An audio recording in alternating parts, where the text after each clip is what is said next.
सुप्रभात, नमस्कार। स्वागत है आप सबका हिंदी की कक्षा में। मैं डॉक्टर सुचिंता। आज आपको हिंदी की कक्षा में यह दीप अकेला कविता के जो अनुच्छेद बच गए थे उसकी व्याख्या बताऊंगी। इससे पहले वाले वीडियो में हमने सिर्फ 8 पंक्तियों की व्याख्या की थी। तो आइए आगे जो 2 अनुच्छेद बचे हैं उसका पाठ करें और व्याख्या प्रारंभ करें। तो सर्वप्रथम हम कविता पढ़ें। यह दीप अकेला स्नेह भरा है, गर्व भरा मद माता पर, इसको भी पंक्ति को दे दो। यह मधु है स्वयं काल की मौना का युग संचय, यह गोरस जीवन कामधेनु का अमृत पूत पे, यह अंकुर फोड़ धरा को रवि को तकता निर्भय, यह प्रकृत स्वयंभू ब्रह्म अयुत, इसको भी शक्ति को दे दो। यह दीप अकेला स्नेह भरा है, गर्व भरा मद माता पर, इसको भी पंक्ति को दे दो, इसको भी पंक्ति को दे दो। तो आइए सर्वप्रथम इन पंक्तियों में कुछ कठिन शब्द हैं, पहले हम उसे देख लें। जैसे प्रथम पंक्ति में ही है मौना। मौना का अर्थ है टोकरा या पिटारा। निर्भय, निर्भय का अर्थ है भय रहित, निडर। प्रकृत, प्रकृत अर्थात प्रकृति से उत्पन्न अर्थात स्वाभाविक। स्वयंभू, स्वयंभू का अर्थ है ब्रह्मा, या इसे हम ऐसे भी कह सकते हैं स्वयं पैदा हुआ। अयुतः, अयुतः का अर्थ है पृथक, जो सबसे अलग हो, या फिर हम इसे कह सकते हैं असंख्य, या फिर 10,000 की संख्या वाला। एक और शब्द है अमृत पूत पै। इसका अर्थ है देवपुत्र पै अर्थात अमृत। तो चलिए सर्वप्रथम हम प्रसंग देखें। तो आप प्रसंग कुछ इस प्रकार लिखिएगा कि इन पंक्तियों में पुनः कवि ने एकाकी दीपक को दीप पंक्ति में शामिल कर लेने की इच्छा व्यक्त की है तथा अलग अलग प्रतीकों से अकेले दीपक का सर्वगुण संपन्न होना, उसमें समस्त शक्तियों का विद्यमान होना सिद्ध किया है। अब व्याख्या हम देखें। आप व्याख्या ऐसे लिखिएगा कि कवि मधु से दीपक का उदाहरण देते हुए कहते हैं, यह अकेला दीपक मधु के समान मीठा व मधुर है, जिसने युगों से जीवन के समस्त अनुभव समय रूपी टोकरी में इकट्ठा कर रखा है। जिस प्रकार मधु धीरे धीरे बनता है, ठीक उसी प्रकार इस व्यक्ति ने जीवन के समस्त अनुभव धीरे धीरे बटोरा है। अर्थात यह अनुभवी सजग और जीवनानुभवों के अच्छे बुरे हर पहलू का ज्ञानी है। यह मतलब कौन? वह अकेला व्यक्ति। अतः यह समस्त विश्व के कल्याण की भावना स्वयं में रखता है। अब आगे कवि कहते हैं, यह गोरस है अर्थात गाय के दूध के समान पवित्र, शुद्ध तथा स्वच्छ है। यह कामधेनु देवपुत्र के समान अमृत धारण करने वाला है। यहाँ बार बार मैं यह शब्द कह रही हूँ, यह अर्थात वह अकेला दीपक जो एक व्यक्ति का प्रतीक है। यह जो एक व्यक्ति है वह अमृत जो जीवन प्रदान कर हमारे जीवन में सकारात्मकता का संचार करता है। ऐसे शुद्ध, स्वच्छ, पवित्र और अमृत धारण करने वाले व्यक्ति समाज में, विश्व में इन समस्त भावों का संचार कर कल्याण करने योग्य हैं। अतः इस व्यक्ति को समाज में शामिल कर लिया जाए। पुनः आगे कवि कहते हैं उदाहरण देते हुए कि यह अकेला व्यक्ति अंकुर के समान है और अंकुर के समान शक्ति रखने वाला है। अंकुर जो कठोर धरती को फोड़कर बाहर निकलता है तथा निर्भय होकर सूर्य को देखता है। ऐसे निडर निर्भय व्यक्ति का विलय यदि समाज में हो जाए तो समाज का कल्याण अवश्य होगा।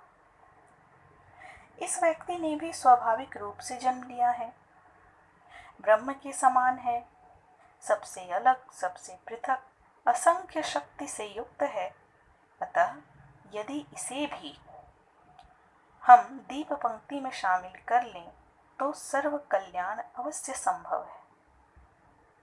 इन उदाहरणों को देने के बाद कवि कहते हैं पुनः कि यह एकाकी दीपक प्रेम से भरा है, गर्व से भरा है, इसे भी दीप पंक्ति में शामिल कर लिया जाए।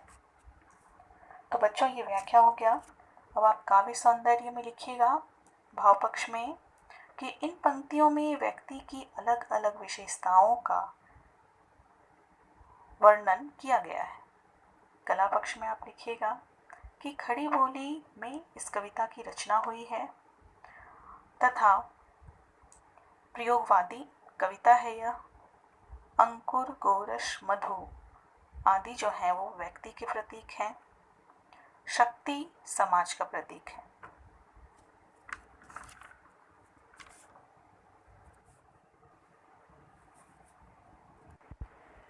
यह वह विश्वास नहीं जो अपनी लघुता में भी कांपा, वह पीड़ा जिसकी गहराई को स्वयं उसी ने नापा। कुत्सा, अपमान, अवज्ञा के धुंधुआते कड़वे तम में, यह सदा द्रवित चीर जागरूक अनुरक्त ने। उलंब बाहु यह चीर अखंड अपना पा, जिज्ञासु प्रबुद्ध सदा श्रद्धा में इसको भक्ति को दे दो। यह दीप अकेला स्नेह भरा है, गर्व भरा मद माता पर, इसको भी पंक्ति को दे दो, इसको भी पंक्ति को दे दो। इस अंतिम अनुच्छेद में एक दो ही शब्द ऐसे हैं जो कठिन हैं, जैसे उलंब बाहु। उलंब बाहु का अर्थ है उठी हुई बाह वाला। कुत्सा, कुत्सा का अर्थ है निंदा, घृणा।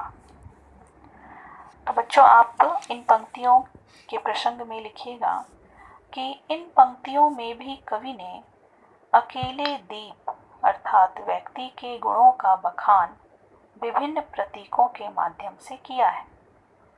पुनः व्याख्या में लिखिएगा कि इन पंक्तियों में कवि कहते हैं यह अकेला दीपक ऐसा व्यक्ति है जिसके अंदर विश्वास है तथा परोपकार की भावना भरी हुई है। वह अकेला है, लघु अर्थात छोटा है, उसका स्वरूप छोटा है, परंतु वह यह जानकर भी डरता नहीं है। जिस प्रकार दीपक स्वयं आग को धारण कर जलता रहता है तथा सबों को रोशनी प्रदान करता है, अतः जलने की पीड़ा क्या होती है वह बखूबी जानता है। उस पीड़ा की गहराई को उसने स्वयं भोगा और जिया है। आगे कवि कहते हैं कि उसने समाज के, संसार के निंदा, अपमान, उपेक्षा आदि जैसे कड़वे अंधकार को सदैव द्रवित होकर दया भाव से, प्रेम भरे नेत्रों से,